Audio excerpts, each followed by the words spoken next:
China. Fertility and migration. Ups and downs. In demographic terms, China's provinces are becoming ever more disparate.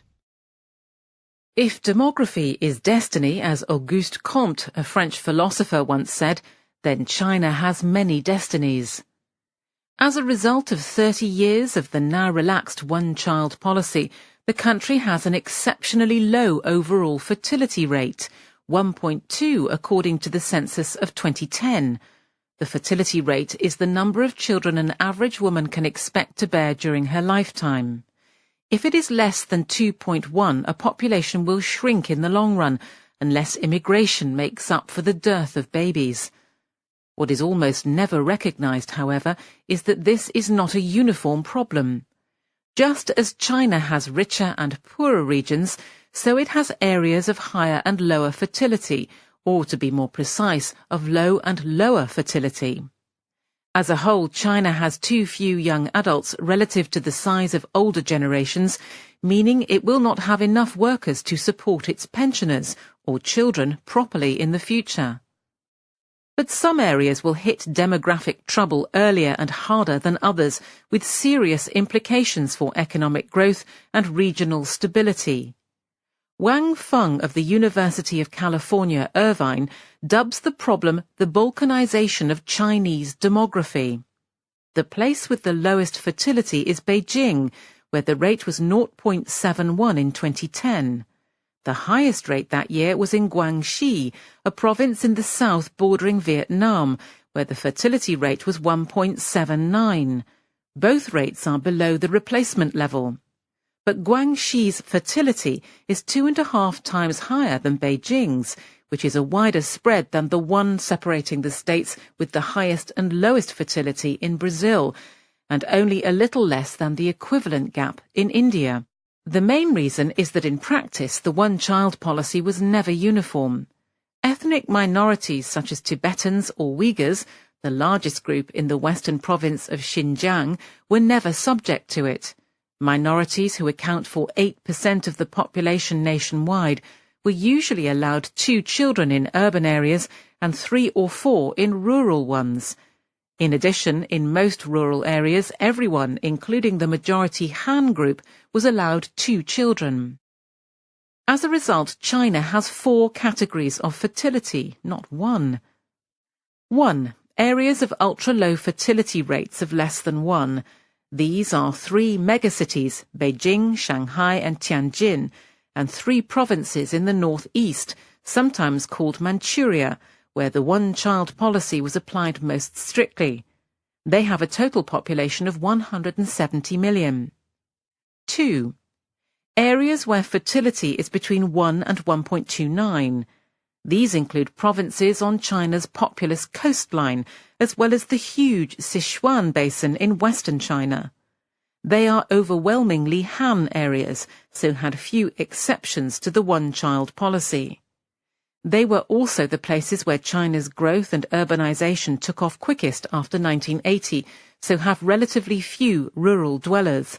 This is the largest category, with 600 million people. 3. Provinces with fertility rates between 1.3 and 1.49. Many, such as Henan, Hunan and Anhui, are just inland from the coast. They too are populous, 460 million in total, and mostly Han, but have fewer city dwellers. More than half of the populations of Henan and Anhui is rural. This group also includes several provinces with lots of members of minorities, such as Ningxia in the northwest, which is a third Muslim. 4. Areas with rates above 1.5, which tend both to be more rural and to have big minority populations, such as Guangxi. These have a total population of 116 million. Since the one-child policy was in force so long, differences in fertility have become entrenched and their impact profound. To take one example, provinces with relatively low fertility tend to have an even bigger excess of boys over girls than is the norm. Nationally, the imbalance has ebbed somewhat since 2000, with the sex ratio at birth falling from 121 boys for every 100 girls in 2005 to 114 in 2015. But in the northeast there has been little or no improvement, a worry considering the high levels of crime associated with large numbers of unmarried men called bare branches in China. Fertility is not the only force pushing provincial demography in different directions. The migration of more than 245 million workers from poor rural areas to booming cities amplifies the difference in fertility in some places and counteracts it in others. In the decade before 2010, the population of Chongqing, a large urban province in the west, fell by 2 million or 6%. In neighbouring Sichuan, it fell by 3 million. Births exceeded deaths in both places over the period, so the population should have grown. But this was offset by the outflow of migrants. Kai Yong of the University of North Carolina calculates that more than 10 million people left Sichuan and nearby Hubei. The combination of migration and varying fertility means that provinces are aging at different speeds. The median age nationally rose from 25 in 1990 to 35 in 2010. It had increased to 37 by 2016. But the three northeastern provinces all aged by even more than average. In Liaoning, the median age reached 39.2 in 2010, about the same as Russia. In contrast, the median age in Tibet, the youngest province, is 27.8, about the same as India. Aging matters because pension provision is partly a provincial responsibility in China. The value of the basic state pension is fixed nationally, but provinces set their own contribution rates, administer the money collected, and distribute the pensions.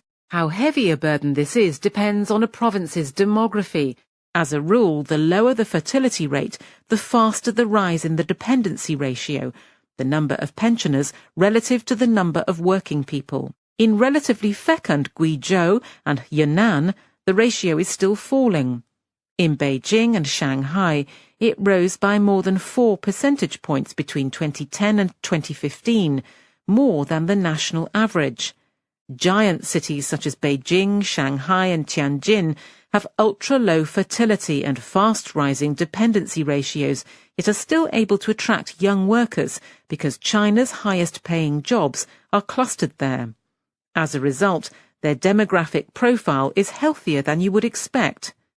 The three cities which have provincial-level status are China's fastest-growing provinces by population, increasing by around 3% a year in 2000 to 2010, thanks largely to migration. Since the migrants are mostly young, the city's median ages rose much more slowly than the national average, and their dependency ratios remain relatively low. And since the cities are also rich, they have hospitals, social services and schools to cope with their demographic problems. Provinces with high fertility and outward migration are the opposite. Take Hainan, a tropical island in the far south. It has high fertility by Chinese standards and stable dependency. It ought to be doing well. Yet it is one of China's poorest provinces, 23rd out of 31, and is aging fast, mainly because hundreds of thousands of workers from the freezing northeast are spending their retirement there. Its medical services are collapsing under the strain. To see the convergence of all these trends, compare two regions, the Northeast and Guangdong. The Northeast is China's Rust Belt, a place of depleted coal mines and decayed steel mills. It has had low fertility for decades, falling below replacement levels as long ago as 1982, much earlier than elsewhere, and before the one-child policy even began. It also implemented the policy especially strictly because it is dominated by state-owned industries, which decreed that people who had a second child would lose their jobs. Who would risk it, asks a former steelworker. The area's high wages used to attract migrants from elsewhere in China, but since 2000, when heavy industry ran into trouble, it has suffered a net outflow of over 2 million people. Hotels near the Harbin Institute of Technology, in the region's largest city, are packed around graduation day with recruiters from southern firms. Last year, a series of articles in China Business News, a state-run newspaper, revealed the extent of the region's demographic problems. In China as a whole, it said, there were 2.9 people paying into provincial pension schemes for every person drawing a pension. In Liaoning, there was only 1.8, in Jilin, 1.5, and in Heilongjiang, just 1.3.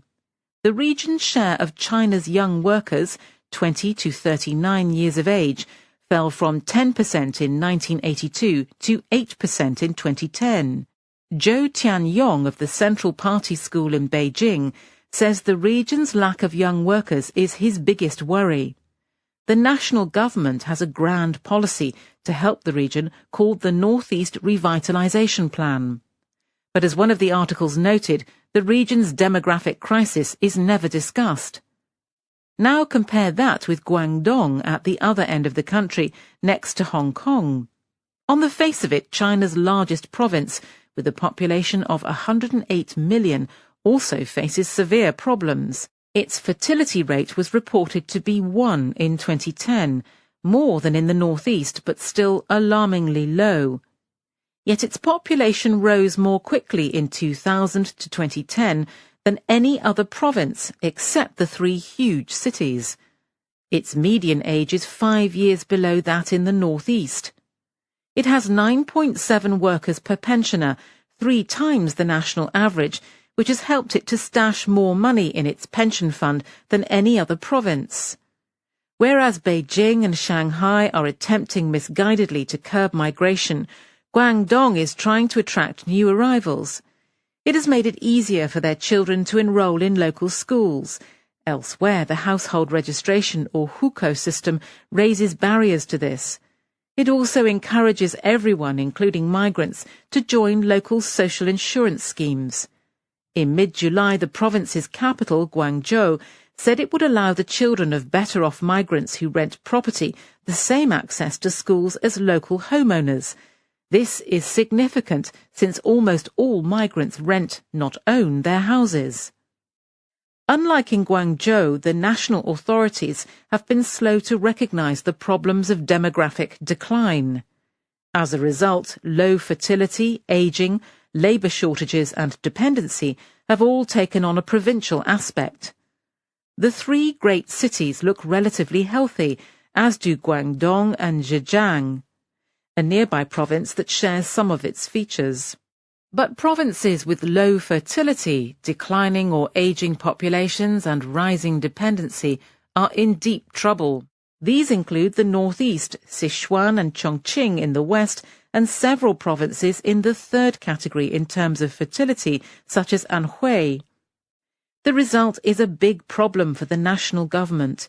Even now it is having to bail out some provincial pension funds. But the threat is also philosophical. The Communist Party has long sought to narrow economic differences and erase local political distinctions because it is terrified of regional challenges. It thinks the only way to keep China together is to impose strong central control. If it is right, its failure to deal with demographic problems is setting back that cause.